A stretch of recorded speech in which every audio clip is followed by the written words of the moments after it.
Il est 22 heures. Comme chaque soir à Phnom Penh, c'est le couvre-feu. C'est l'heure où les habitants de la ville, ils sont aujourd'hui 2 millions, s'endorment au bruit des bombardements des B-52 américains. Des bombardements qui s'effectuent à moins de 10 km des limites de la cité. C'est sans doute ce qui fait dire à la presse internationale que Phnom Penh est assiégée. Et Phnom Penh est une ville assiégée. Qu'est-ce qu'il y a de vrai dans tout ça?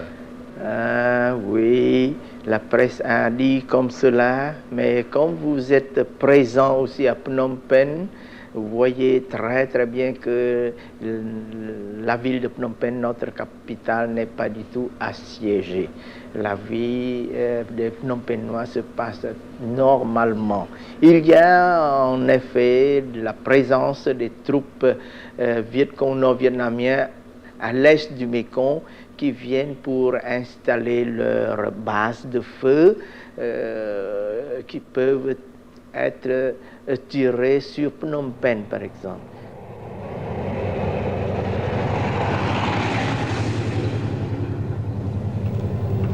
Une ville qui vit normalement. Une parole optimiste qui ne correspond pas vraiment à la vérité. Pour le ravitaillement en essence et en munitions de l'armée cambodgienne, les Américains ont dû créer un pont aérien depuis la Thaïlande.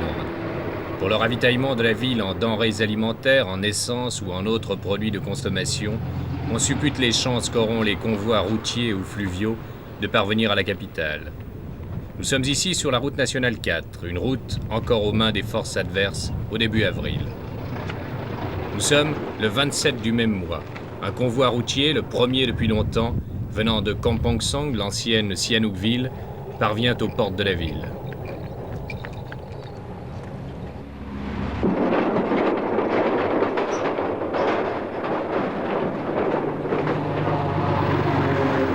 « 150 camions de ravitaillement, escortés, surveillés par la troupe, c'est un répit indispensable pour le moral de la population. Pourtant, il y a 2 jours, le 22 mai, la route a été reprise par les forces communistes.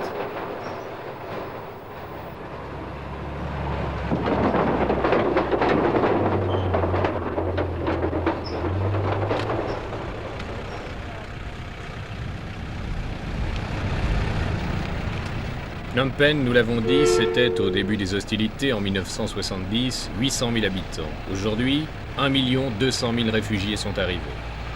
Sur le plan militaire, Phnom Penh est pratiquement imprenable. Le gros des forces gouvernementales a pris position autour de la ville. De toute manière, on doute fort que les troupes pro-Sihanouk tentent de s'emparer de 2 millions de bouches à nourrir. Les contrôles sont très larges. On regarde sous les véhicules, rarement dans les coffres.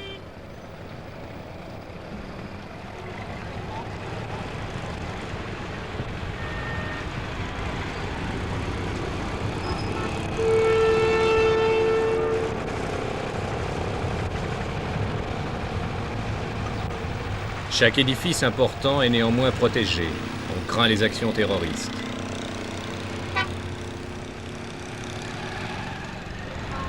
Une fois par semaine a lieu la distribution d'essence, une essence rare et chère, donnée au compte-gouttes. Durant des heures, ce sont des files d'attente ininterrompues.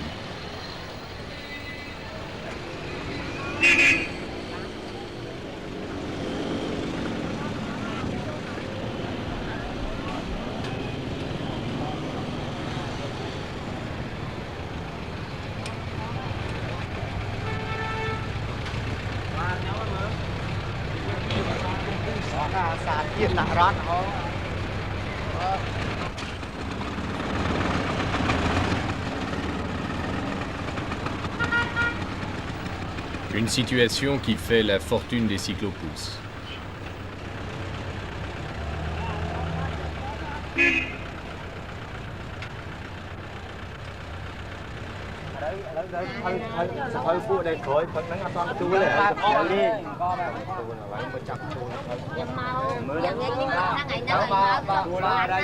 Une fois par semaine également, la distribution de riz, le bien le plus précieux. Vendu par les commerçants chinois de la cité à des prix prohibitifs. Le gouvernement a dû créer ses propres magasins. Chaque famille a droit à 5 kilos pour 2 semaines. Le kilo coûte 1 franc. Chez les Chinois, le double, 2 francs. Le père de famille gagne en moyenne 80 francs par mois quand il travaille.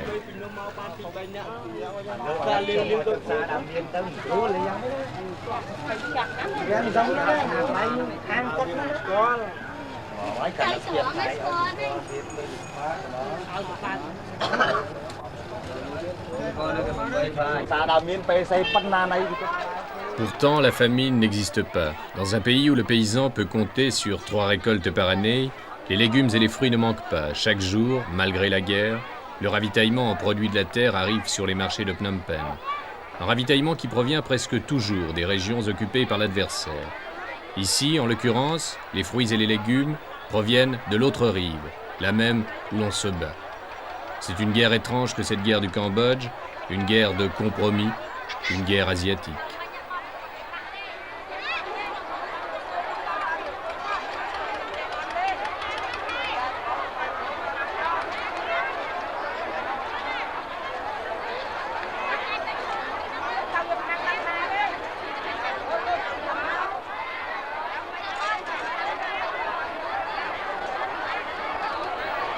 Des images, des paysages, des couleurs qui sont une vision quotidienne.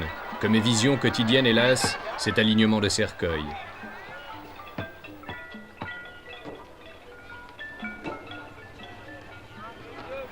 La veille au soir, des roquettes sont tombées sur un quartier du centre. Des décombres des maisons, on a retiré 17 corps.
Image étonnante, surprenante pour nous Européens. Tous les jours, sur les bords du Mékong, des milliers de citadins viennent assister au bombardement des F-105 américains. Des bombardements qui s'effectuent à quelques 5 km.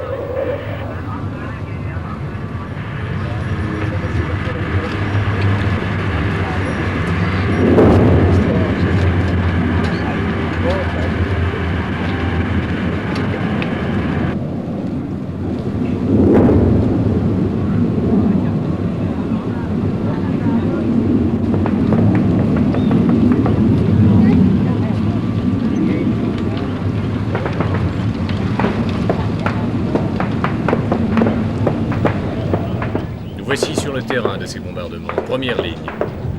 Une compagnie essaye de tenir une position afin de permettre aux derniers habitants d'un village, en l'occurrence des Bonzes, de prendre le chemin des réfugiés.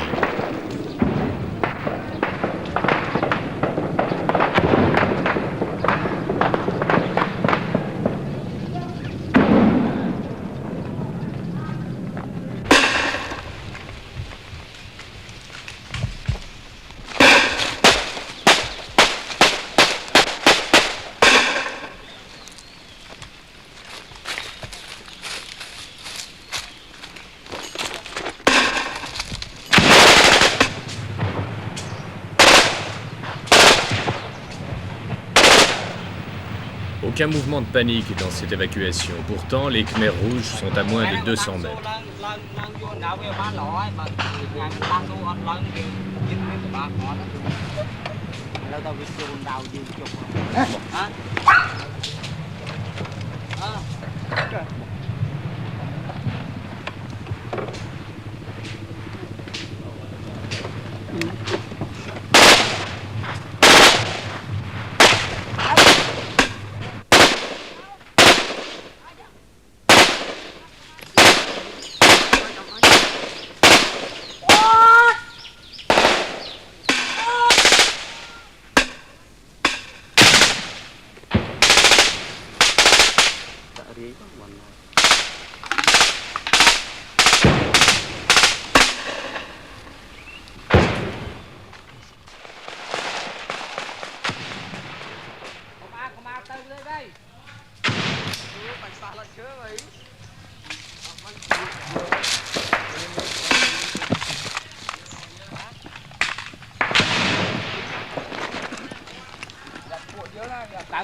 Les Mons partis, les derniers habitants ayant quitté le village, la troupe, à son tour, fait mouvement vers l'arrière. Dans 2 heures, toute la zone va subir le feu des bombardements.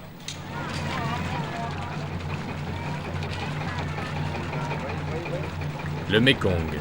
Chaque jour, des centaines de réfugiés empruntent les bateaux qui font la navette entre les rives est et ouest. Tout contrôle de sécurité sérieux est pratiquement impossible. Dès lors, comment savoir si derrière le visage tragique des réfugiés ne se dissimulent pas des hommes de l'autre camp?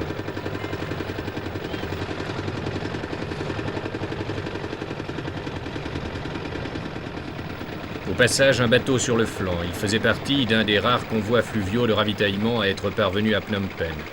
Il a été plastiqué pratiquement dans le port par des hommes grenouilles.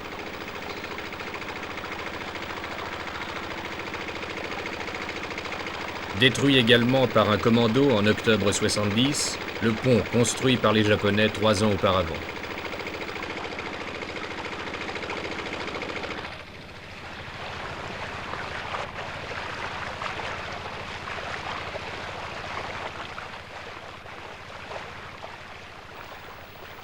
En 2 ans et demi, plus d'1 million de réfugiés.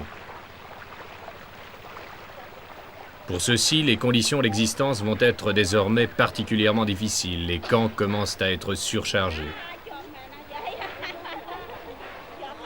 À côté de l'ex-palais royal, un hôtel non encore achevé. Construit pour de riches touristes, il a trouvé une vocation nettement plus humanitaire. 3200 réfugiés s'y sont entassés. Pour eux, un seul point d'eau, un seul robinet, à l'extérieur.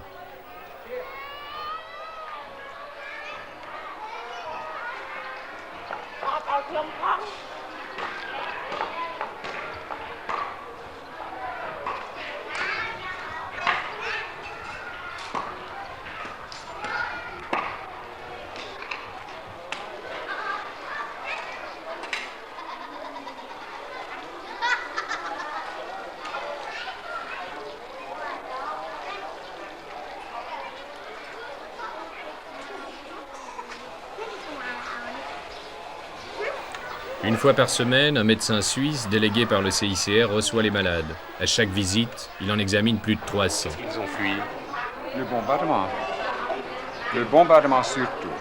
Quelle sorte de bombardement? Oh, ce sont, d'après ce que je sais, les bombardements des B-52 américains.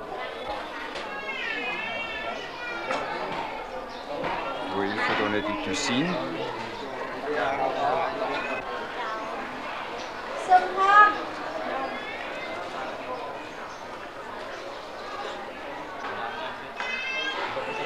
On a ici, oui.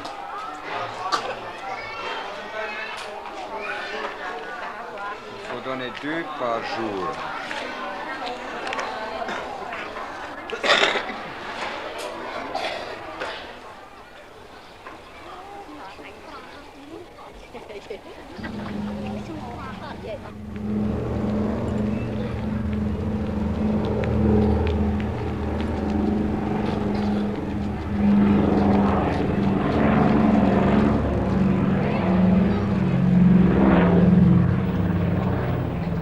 Sur la route de l'aéroport, un autre camp de réfugiés.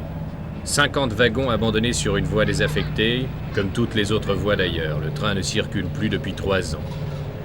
Dans chaque wagon, 2 familles, soit environ 15 personnes. Ces gens vivent là depuis 1970. On les a presque oubliés. Leurs enfants vont à l'école à la pagode voisine. Les chefs de famille travaillent le mois durant pour une 60aine de nos francs, pendant que nombre de leurs filles se prostituent pour la nourriture.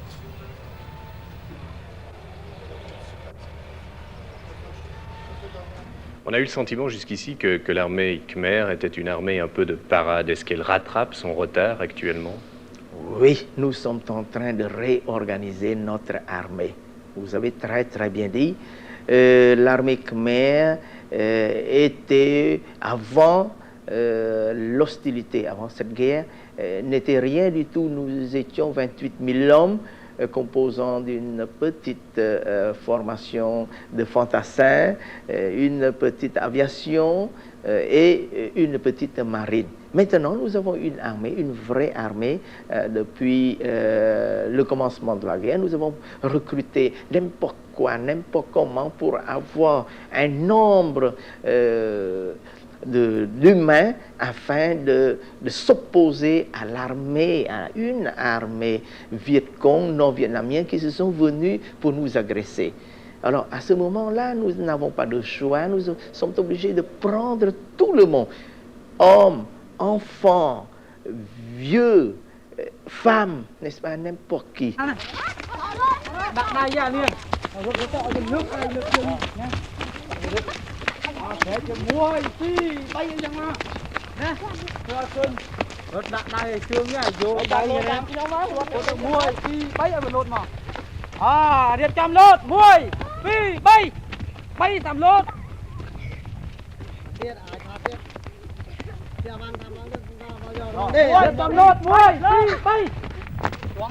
Recruter n'importe qui, n'importe comment. Ces enfants ont entre 8 et 15 ans. Ici, ils sont 105 à qui l'on inculque rapidement les rudiments de la guerre ou de la mort prochaine. Nous faisons essayer, n'est-ce pas, des formations de combat. Mơ, nè. Mơ lại bọn đây. Nè. Bọn đây à, nó mơ đây kê. Thế nè. Thằng lách mơ đây kê bọn. Mơ à xô nè. Thế nè. Mơ đây hơi cứ luôn tới đó kia. Luôn tới đó mà nè, nè chăm anh thôi chốt bài chăm chốt. Bon, voilà les troupes. Progression. Progression les troupes. Nè, đây. Ui đây anh khai chưa à cháu. Mau. Lên. À vui coi cái lại vào lướt lắm. Hút lươn của anh bia là áp hút. Hút lên. Hút. Nó luôn đó.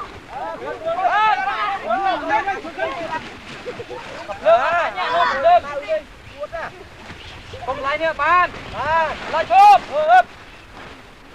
Anh chạy vô chắc tao nha. Chung á, khả năng cho nó đi nè bác. Hợp chung à.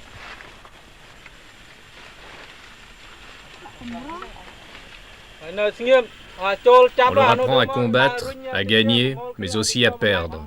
Bras en l'air, ils jouent, sans savoir encore le bruit des mortiers ni l'odeur du sang de ce que l'on appelle la juste cause.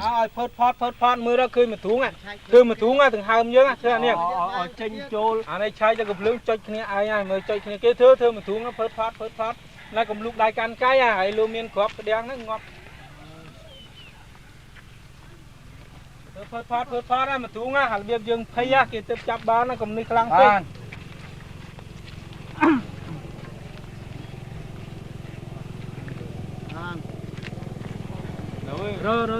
Rồi tiếp. Mưa bị coi không? Coi đám á. Ce sont des volontaires. Des volontaires. Oui. Et à corps complet de ses parents. Il a 13 ans, lui, là, le petit? Oui, ce sont des 13 ans. 13 ans. Ce sont des enfants à l'âge de 13 ans. Oui, chồng. Il veut. Il devient soldat. Il devient soldat. Il sait qui est l'ennemi? Hein? On leur apprend déjà qui est l'ennemi? kia lên ai đăng ấy đăng ở kia đấy dương chương c'est le nord vietnamien le nord vietnamien Seulement les Nord-Vietnamiens, oui pas les Khmers rouges. il ne sait rien. Est-ce que l'aide des Alliés vous est indispensable? Je pense au B-52 par exemple. Oh, l'aide, franchement dit, l'aide nous est encore indispensable et nécessaire même. Pourquoi? Parce que dans notre tâche de réorganisation de notre armée, qui est grande d'ailleurs, 250 000 hommes, c'est une grande armée, là nous avons besoin des moyens de toutes sortes pour l'instruction de nos troupes, pour la formation de nos cadres et aussi pour l'équipement et du matériel. Là, sans naturellement compter l'arme blindée, l'artillerie, l'aviation et puis la marine qui doit être coûté très cher, n'est-ce pas? Qui doit coûter très très cher, qui doit coûter réellement très très cher. Alors notre pays ne peut pas, franchement dit, soutenir une telle armée. Nous avons encore besoin de l'armée US des États-Unis pour nous aider à bien former notre armée afin que nous puissions quand même défendre la justice, défendre notre pays contre les agressions des non-vietnamiens, des Vietcong communistes qui se sont venus pour nous envahir. «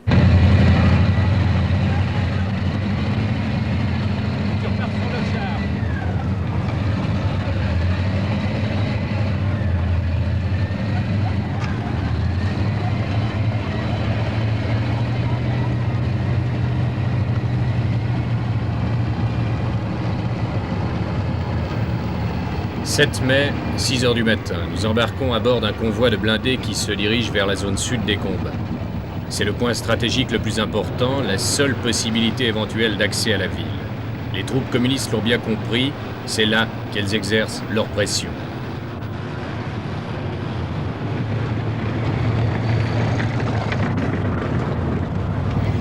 La route va de Phnom Penh à Setbo. Elle longe le Bassac, l'un des bras du Mékong. Nous sommes à 10 km à peine du centre de la capitale, à 5 km de l'ambassade des États-Unis.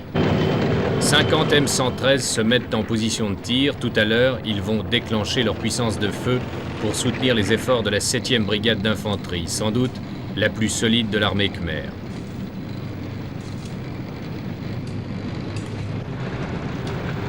But de l'opération, tenter de surprendre un millier d'adversaires puissamment armés et du même coup réussir la jonction avec une troupe gouvernementale retranchée depuis 15 jours à quelques kilomètres de là. Une troupe de 50 hommes sans vivres et presque dépourvue de munitions.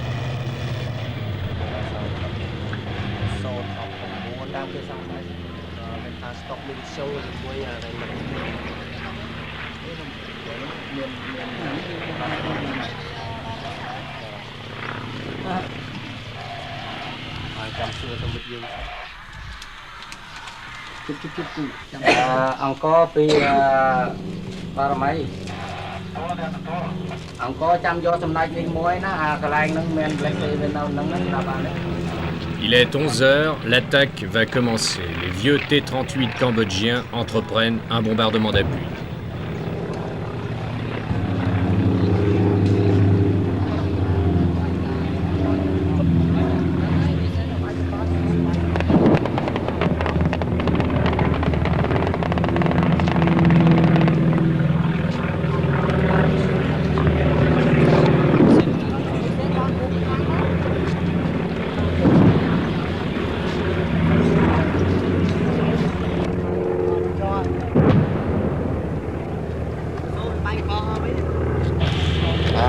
là bị bà mấy đập tới bây giờ thôi cả mấy nhưng bạn xong đó ở đây phùng mình bà thôi cả đây là có nó đấy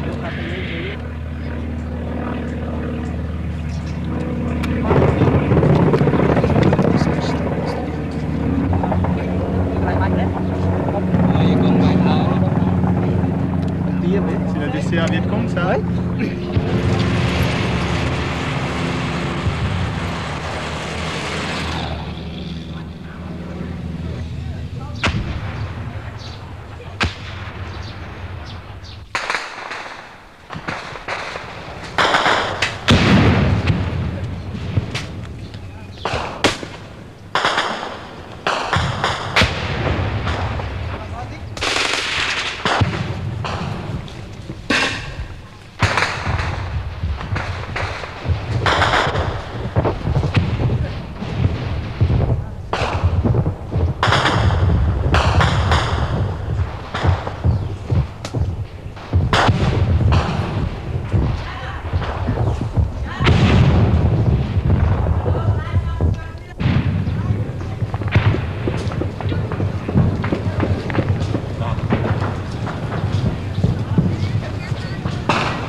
Le combat durera 2 jours. Il fera quantité de tués et de blessés dans les deux camps qui resteront dans leurs positions respectives. Alors une seule solution pour les forces gouvernementales, des bombardements incessants qui vont grossir encore le flot des réfugiés.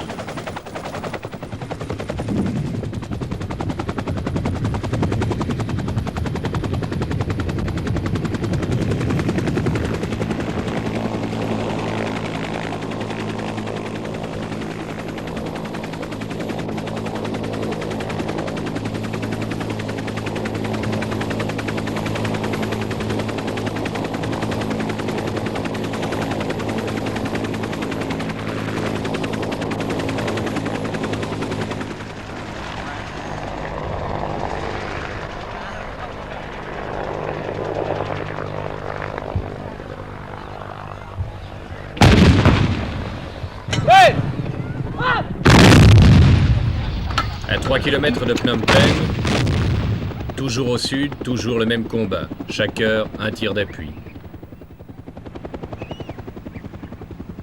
Et des morts et des blessés par centaines, des écoles, des centres sportifs transformés en hôpitaux, des chirurgiens qui opèrent sans anesthésie 24 heures sur 24 et qui se plaignent que l'on tue plus vite qu'on ne soigne.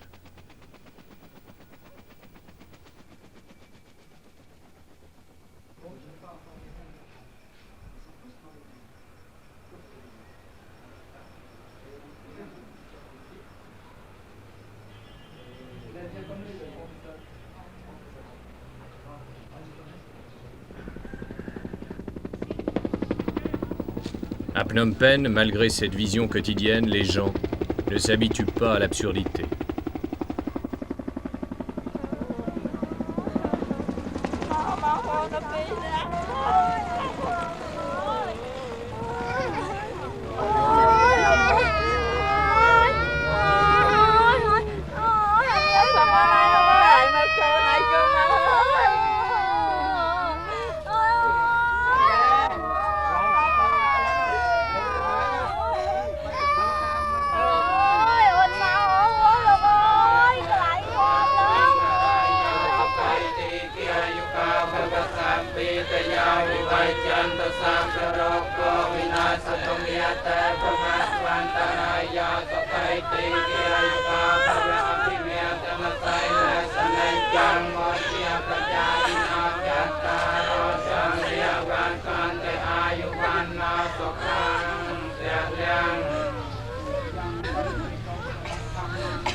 Trăm tầm mưa đấy.